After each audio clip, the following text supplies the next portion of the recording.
Assalamualaikum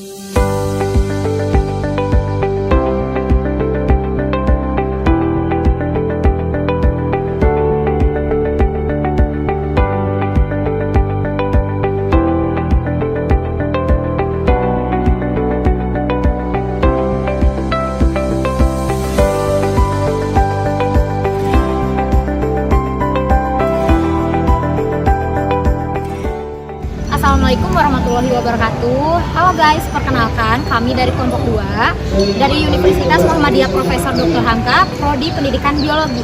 Saya sendiri Fitriana Anissa dan rekan saya. Nama saya Okta Dwi Utami. Nama saya Karisma Dwi Puspitasari. Nama saya Raisa Filza Iwana.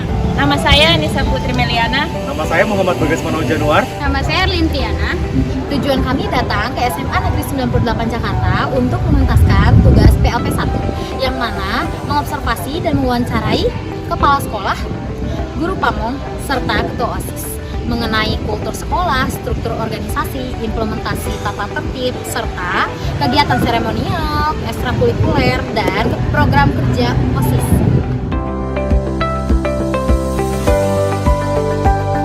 Kultur sekolah di sini seperti apa?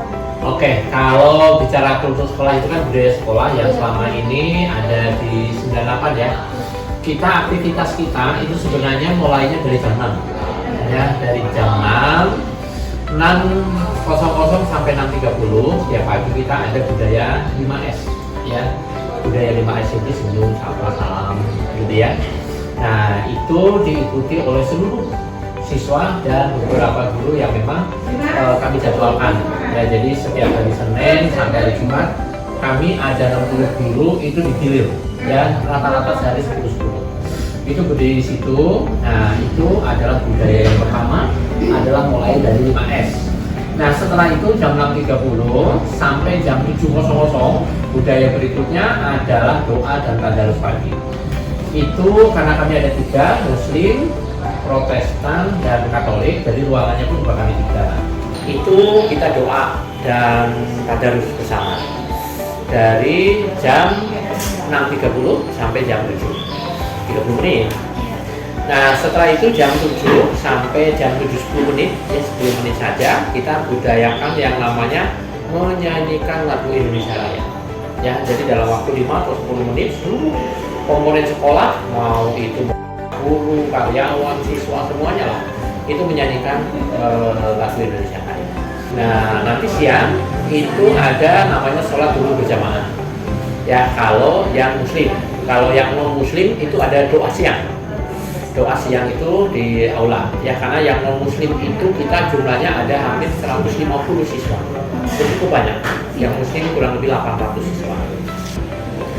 Kemudian ada yang namanya KBM berikutnya, baru setelah itu pulang. Nah, di saat pulang itu biasanya kita juga kumandangkan kembali yang namanya lagu-lagu nasional dan lagu daerah. Ya, jadi pada saat pagi kita salaman jam 6.00 sampai jam 6.30 juga selain budaya S juga sambil berkumandang lagu-lagu nasional dan lagu daerah. Kalau boleh tahu di sini moto sekolahnya ada apa? Sebenarnya kita itu ada istilah yang disebut dengan nawasta. Nawa itu 9. Nah, terus sama hasta. Hasta itu kan 8. Jadi di sini ada yang namanya nawasta sebenarnya. Nah, kebetulan sesuai dengan nama sekolah kami 98. N-nya itu nation. Jadi maksudnya kita memupuk yang namanya jiwa nasionalisme. Ya. Kemudian A-nya itu adalah agreement, maksudnya kesepakatan bersama yang harus dijunjung oleh semua komunitas sekolah. Nah, W-nya itu work.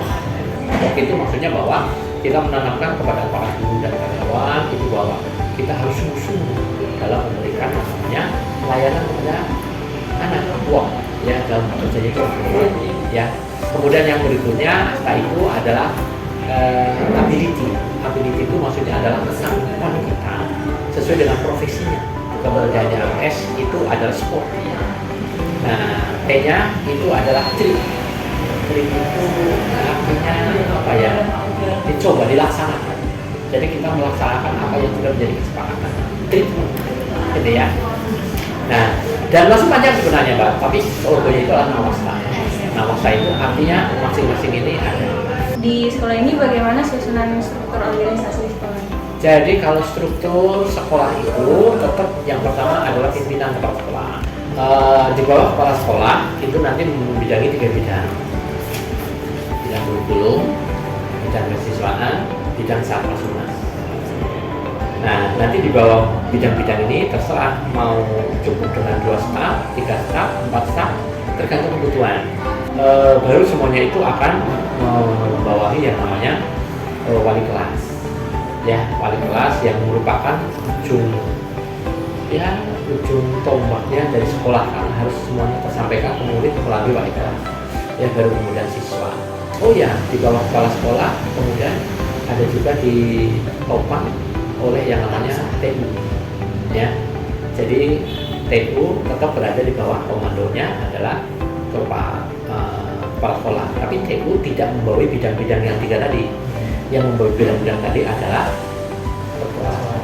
Tata tertib yang ada di sekolah, Ya, baik untuk guru dan untuk siswanya seperti apa Pak? kalau untuk guru sebenarnya kita tidak secara spesifik membuat tata tertib. Kenapa? Karena tata tertib untuk para guru dan karyawan itu sebenarnya sudah ada. Yang namanya kode etik guru dan kode etik karyawan. Itu kita tinggal mengikuti saja apa ketentuan-ketentuan ASN yang memang sudah diterapkan di sekolah ini, kita tinggal mengikuti untuk guru dan karyawan. Nah, kalau murid memang kami dalam tanda kutip itu menyusun dari Januari kemarin tata tertib untuk siswa, hampir seluruh siswa di DKI Jakarta maupun di kota, hampir semuanya itu ada standar kesamaan. Jika anak terbukti melakukan yang namanya misalnya narkoba misalnya, maka semuanya sama. Apa itu? Langsung poin 100 out. Di sekolah ini, di sekolah sana semuanya sama. Jadi karena memang kemarin sudah ada penyeragaman tata tertib untuk sekolah, hampir 70% sama. Nah, yang 30% itu tergantung pada bagaimana sekolah masing-masing. Cuman target capaian dari tata tertib yang sudah terlaksana itulah yang mungkin kami sadari belum semuanya 100%. Misalnya, kami punya anak 1.003 siswa. Target kami setiap hari tidak ada yang terlambat. Tapi ternyata ada yang terlambat. Berarti target untuk 100%-nya tidak tercapai. Tapi yang tidak terlambat pun banyak. Yang jam 6 sudah datang, jam 6.15 sudah di kelas. Ada sih misalnya 1.003 siswa yang datang terlambat misalnya 10 orang, ya katakanlah gede-gedenya 15 orang, ya ada. Nah, itulah presentasinya. Kalau saya nggak ada pembaliknya, susah untuk presentasinya. Kurang lebih begitu. Baik Pak, terima kasih Pak. Kalau boleh tahu, kurikulum apa Ibu yang digunakan di sekolah ini?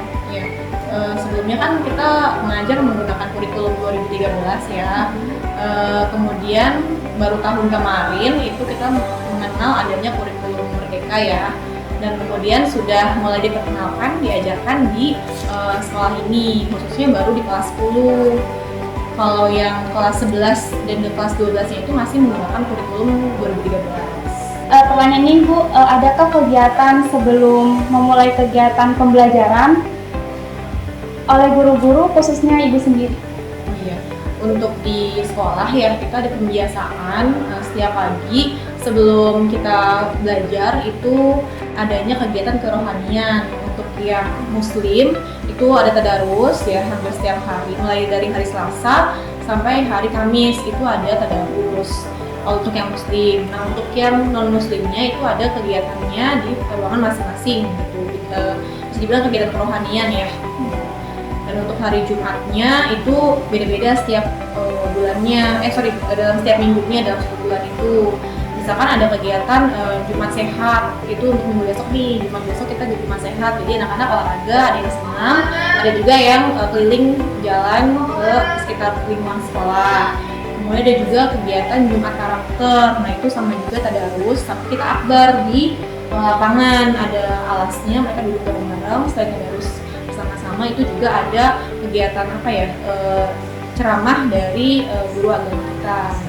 Nah, kemudian ada lagi Jumat kreatif. Nah, itu ada kegiatan penampilan kreatifnya anak-anak. Misalnya ada yang band ya, ada yang menari.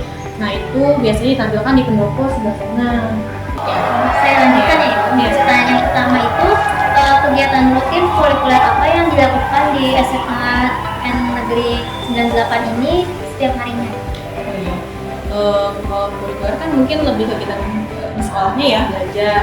Kalau ekstrakurikulernya itu kegiatan tambahan kan ya di luar pembelajaran. Berarti untuk kegiatannya itu banyak ya, ada paskibra, untuk yang saya tahu aja ya, paskibra, kemudian ada DPMR, ada hoki, futsal, basket, voli, badminton.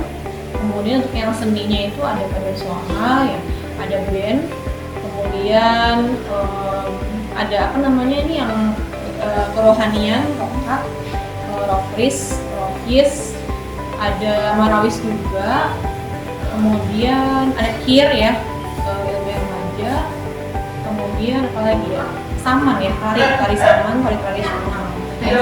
Untuk yang kir itu kan di dalam akademik ya Bu, dan itu untuk latihannya itu berapa kali dalam seminggu atau sebulan itu?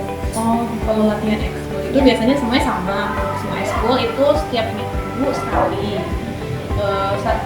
Misalkan untuk harinya itu hari sekolah, hari pulang sekolah misalkan, misalkan hari Senin atau hari antara Senin sampai Jumat.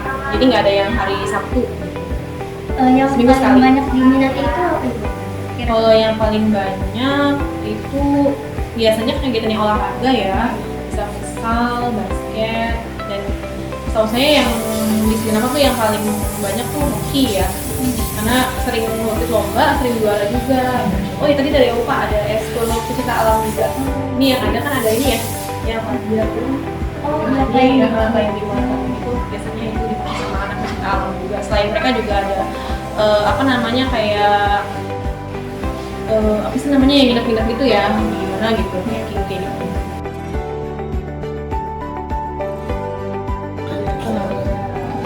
Apakah ada program unggulan dari kepengurusan sekarang?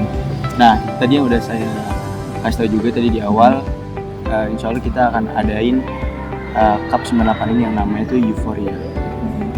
Apakah ada program kerja dari setiap tahunnya? Itu apa aja? Yep. Yang tadi juga udah saya sebutkan, salah satunya itu ada Bulgas juga, ada porseni, yaitu setelah anak-anak ulangan kan, anak ulangan di situ ada yang namanya kegiatan kurang lebih sekitar seminggu, kayak Classmeet lah namanya. Ya, Classmeet itu kan olahraga dan seni. Nah, kayak gitu itu kita selalu adakan juga tiap tahunnya. Kan kalau misalnya kayak kegiatan OSIS gitu kan pasti ada aja ya yang namanya hambatan.